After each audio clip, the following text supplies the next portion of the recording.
Whenever we think of curses, of magic, fairy tales, and in particular superstitions, we tend to think of books, movies, or far-off lands. We imagine these things to exist in folk tales, whispers, and stories told whilst huddled around campfires in dark, shadowy forests or strange, enchanted woodlands. That, it would seem, is the natural place for stories like that. Where you don't expect to find such things as in the dry figures of accounting ledgers, used by Britain's National Health Service, the organization that provides healthcare to the 60-odd million people who live and work in the United Kingdom. To be honest, databases and spreadsheets full of numbers don't speak to most people of anything but boredom. Yes, numbers can be dry and boring, but that doesn't mean that they stay silent. In most cases, when numbers are presented to an accountant, there is a story in them. But it is one that figures are designed to conceal.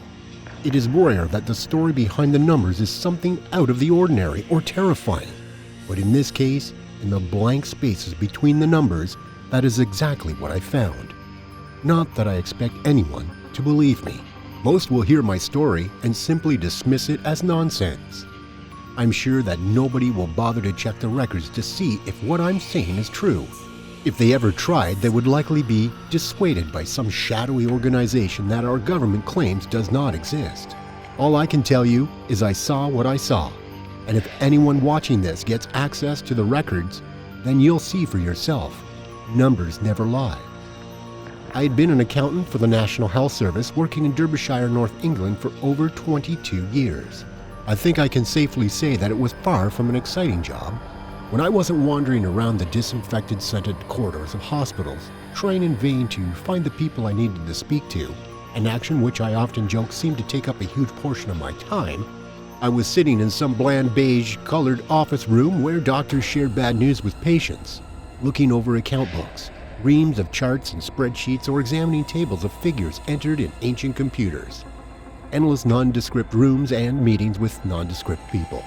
Officially, I was employed by the government, but basically my job involved visiting a number of hospitals and doctors' surgeries within the catchment area, going over their paperwork and ensuring that the figures added up.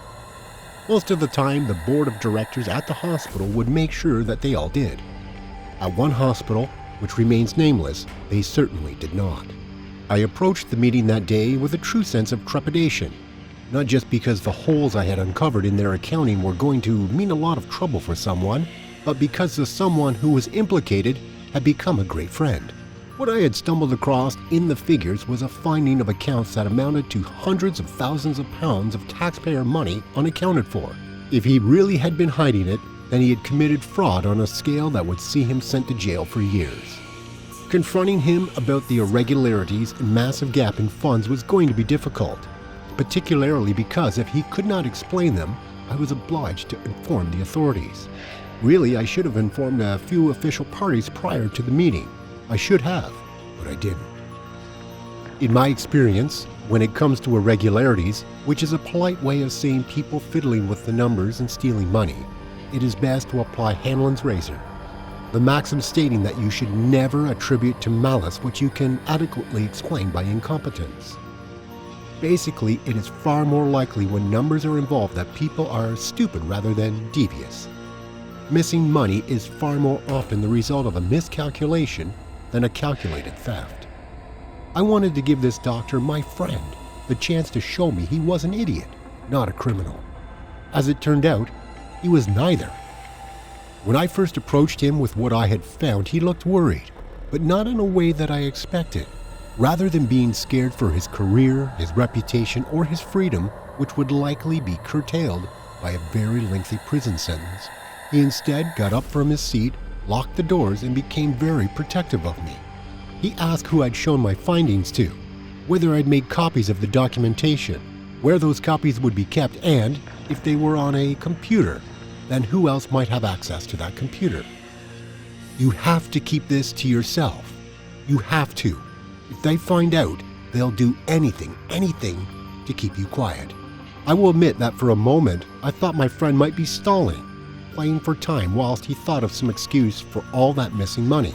But something about the fear in his eyes, and particularly the way he emphasized the second anything, made me think again, and for the first time, began to consider my own personal safety.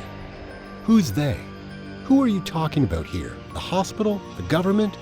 Though he looked around in panic, checking windows and taking the phones off the hook as if he was still in some kind of 1970s spy movie, I continued to press him. What happened to all that money, Mike? You just can't make hundreds of thousands of pounds disappear and hope that nobody notices. Eventually somebody is going to start asking questions. Mike interrupted. It's for him, he whispered softly. And it isn't thousands, that's just this year. Counting back, it probably goes into the millions, multi-millions. What does? I asked, partly scared and completely confused. Sighing deeply and running his hands roughly through his hair, Mike nodded and after a long pause finally looked me in the eye. Then in a voice that was almost a whisper he said, I'll show you. Leading me from his office, he had me follow him to the lift. Once inside, carefully to ensure that we were the only occupants, he took a small pair of scissors from his pocket and snipped the tiny wire that led to the security camera. Then, from another pocket, he produced a strangely shaped key, inserted it into a small recess next to the floor numbers, and turned it. The lift began to descend, but to my surprise, after it reached the sub-basement, the doors did not open. Rather, there was a short delay before the lift, impossibly so I thought, began to descend even further. Down and down it went, as my own level of panic went in the opposite direction. What the hell is this? Where are we going? I asked nervously, as Mike held an open hand gesturing to wait. Eventually, the lift doors opened and we stepped out into what seemed another section of the hospital, though here there was none of the muted beige and large windows I was used to. Instead, the walls were of a dull, concrete gray, and there was no windows at all. Later, Mike explained to me that this facility, as he called it, had been constructed around the empty shell of a 19th century mining facility, above which the regular hospital had been built. We were now 18 stories below the sub-basement level and many, many meters below ground. The mining complex was, in Mike's words, a relic from a bygone time. Fitting, really, when one considers its new purpose. Eventually, Mike led me into a room, sat me down at a desk and produced a folder containing a collection of documents. For a moment, I considered joking that he might be leading me to the vault where he kept all of the money he had stolen over the years, but I was far too anxious to do so. It had occurred to me more than once during my descent into whatever this place was that nobody but Mike knew I was even here, and that if I was not going to make it out, very few people would know where to come looking. It was an unsettling thought, to say the least. Have you ever heard, he began slowly, of the Fountain of Youth? I smiled sardonically and explained with a nod that I had heard of it vaguely before adding that it was a myth. Surely you haven't brought me here to bathe in the waters of eternity, Mike, I joked, throwing up the best imitation of a smile that I could manage. The expression was not returned. Mike's face remained fixed and solemn. The Nazis certainly believed in it. In fact, they believed in all kinds of occult nonsense. Hitler and his government ministers and even squadrons of fighters hunted down all kinds of supposedly magical artifacts to bring back to Germany. There are records you can check on the internet of missions he initiated, the sole purpose of which was to retrieve some precious dagger or jeweled skull that was said to have some kind of magical property. Men fought and died trying to retrieve them and bring them back. Most of all, though, it was the Fountain of Youth that he was most interested in. You see, what most people don't realize is that when he talked about the Third Reich lasting for 1,000 years, he fully intended to remain at its helm for the entire time, living on, unchanged, unweathered, or affected by time.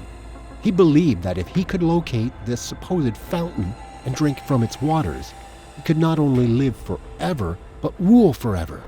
An interesting idea, don't you think? I smiled, confused as to how any of this related back to the money missing from the accounts. I was about to express this confusion when Mike opened the folder and pointed to what looked like a map.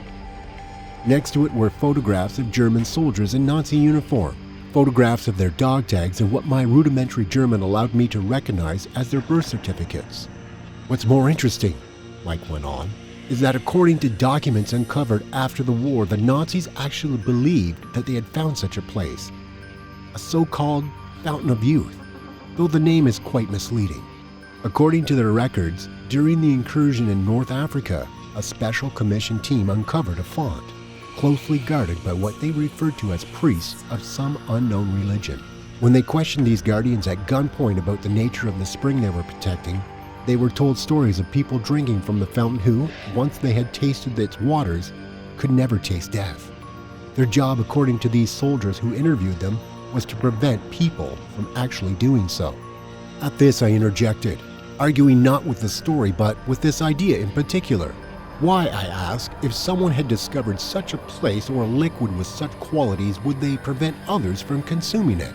Surely as a doctor he could see what benefits such a liquid could bring, if it was actually real. Again, Mike simply stared. Then rising from his seat, he told me once again to follow him down one of the long corridors. Eventually, we reached a pair of double doors which he opened with some ceremony, leading me into a dimly lit room full of bleeping machines and flashing monitors. At the center of the room, connected to a huge collection of machines via a tangle of tubes and insertions, was a patient lying in a hospital bed. This description, however, does not fully cover what my eyes beheld. For to call the thing in the bed a patient is to acknowledge it is both human and in some conventional way alive. I was not sure then, nor am I now, it deserved such a label. The form that occupied the bed was human in shape, but the skin was of a deep purplish black. Skeleton thin, with flesh the texture and consistency of a rotten peach. Every inch of it looked as if the slightest touch against the surface would allow the hand to press right through, bursting the skins and plunging the fingers into some hideous pulp of gelatinous mulch below. The limbs jetted out at a strange, warped and unnatural angles. The bones of the skull collapsing almost completely on one side. Were it not for the fact that the eyelids, devoid of lids and kept moist by means of a strange contraption that seemed to periodically drop pipets of saline into them, rolled and moved in what looked like a mixture of agony and terror, I would never have said the thing was alive, but would instead have thought it was a corpse long dead. I suppose in a way it was. Not tasting death, immortality does not necessarily mean external youth or external health, Mike hissed quietly. When he was captured, he'd been shot. We fixed that. But he felt it, just as he has felt every broken bone, every failed organ, every cancerous growth, ache, and ailment that should have killed him since. He should be dead, 1,000 times over. He should be dead. Were he alive in this normal sense, he would be almost 130 years old. As it is, his body died a long time ago. He has suffered through its decomposition around him whilst he lived on, horribly, consciously awake for decades. This is where the money went. Research, tests, and phenomenal costs of keeping him in a state where the pain does not become so bad that the mind stops experiencing it or folds in on itself. People in high places want him exactly where he is, and like he is, for as long as possible. I know that few will believe me. I hardly believe it myself. But for those who look hard enough, the evidence is in the figures of money hidden from budgets year after year spent to keep this thing in a state of living torture. Speaking of the numbers, you might be wondering as to the identity of the thing in the bed. I never got a straight answer on that. All Mike would say before he swore me to secrecy was that I should consider who the government might not mind spending millions a year to keep in eternal agony. He may live for another 1,000 years, but he is in no fit state to rule.